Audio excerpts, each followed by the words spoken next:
On behalf of Europe of Freedom and Democracy, Mr. President Nigel Farage, the floor is yours.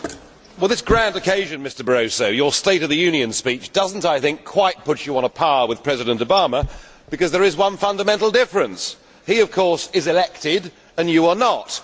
And 48 million people watched his address, and here in the European Parliament we even have to beg to get the MEPs to turn up to listen to you.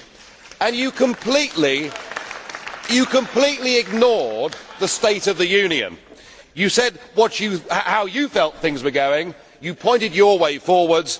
The Eurobarometer poll, the Commission's own polling organisation, tells us the truth, and it tells us that in the last 6 months there has been a dramatic drop in confidence in people's belief even in belonging to the Union. A 10% drop in Germany, a 17% drop in Greece, a 9% drop in Portugal, and less than half of EU citizens think that being a member of the club is worth it.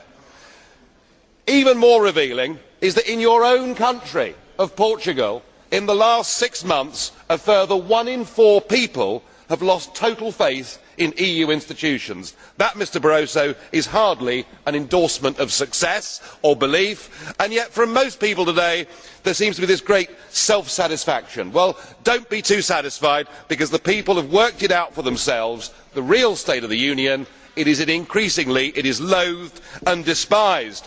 And yet some claim this is because they want more Europe. Mr Verhofstadt said people want more common policies. No, the evidence is clear. The evidence is clear.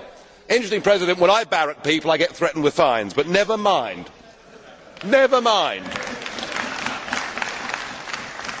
The evidence is the more common policies there are, the less people like it. People have recognised the devastation of the common fisheries policy. They have recognised the inequality of the common agricultural policy, the lost business opportunities of the common commercial policy, and of course now the big one, the common currency. This ill-conceived political attempt to force people into a monetary union without ever asking any of them whether they wanted to be there. Well, it is perfectly clear that this currency does not suit Germany and it does not suit Greece. One is now trapped inside an economic prison, and you can pretend the crisis has gone away, but it has not, because the bond spreads are now 8% on 5 and 10-year bonds. You can smile, Mr Schulz, but you know nothing of financial markets or how these things work. And in your own country, well, why should the German taxpayer increasingly pick up the bill? This form of government is not working, and yet what we heard today is we are going to have a common defence policy and a common foreign policy. And the other reason why these polls are where they are is people do not respect you, because you cheated to get the Lisbon Treaty through, and we were told it would simplify everything, that we would know where we stand. Well, we do not. Who is in charge of this EU? Is it you, Mr Barroso? Is it my old friend Herman Van Rompuy? Is it the Belgian presidency?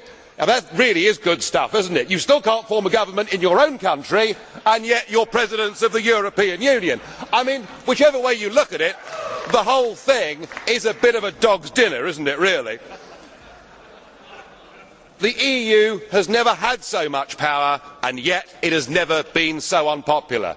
But not satisfied with the €2.4 billion a year that is now being spent on EU propaganda, you want the overall budget to increase by 6%, and personally you ought to have a full-time TV crew, we understand, to traipse around with you, new press officers, new webmasters. You are not analysing why this is going wrong, Mr Barroso. You simply do not get it.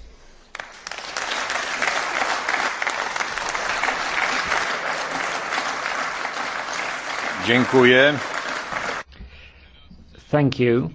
Mr. Nigel Farage, co-president.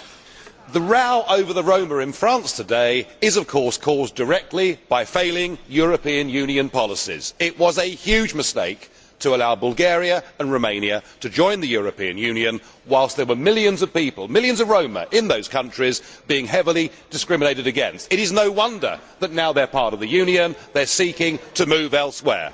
And this goes with everything, doesn't it? Every single one of these policies fails, leads to a problem, whether it's this, whether it's the euro, and all the way through we see this fanatical political ambition to create a United States of Europe, regardless of the consequences, and at no time has any of this been endorsed by the voting public. That, Mr Barroso, is the true State of the Union. Thank you. Today I have outlined how I see the European Union doing that. I have committed to deliver the proposals to build our economic union. I have made a case to fast-track our reform agenda. I have set out how to modernise our social market economy to deliver growth and jobs in a smart, sustainable, inclusive economy through our Europe 2020 flagship initiatives. I have set out how to achieve a common energy policy in Europe. I have defended the need for an area of freedom, security and justice, where Europeans will find that their fundamental rights and obligations exist wherever they go. I have made clear that the Commission will strive for an ambitious budget. I have proposed to develop EU project bonds to finance major European projects.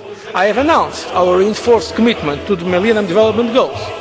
I have made the case clear of why we need a common crisis response capacity and also a common foreign policy and a common defence policy.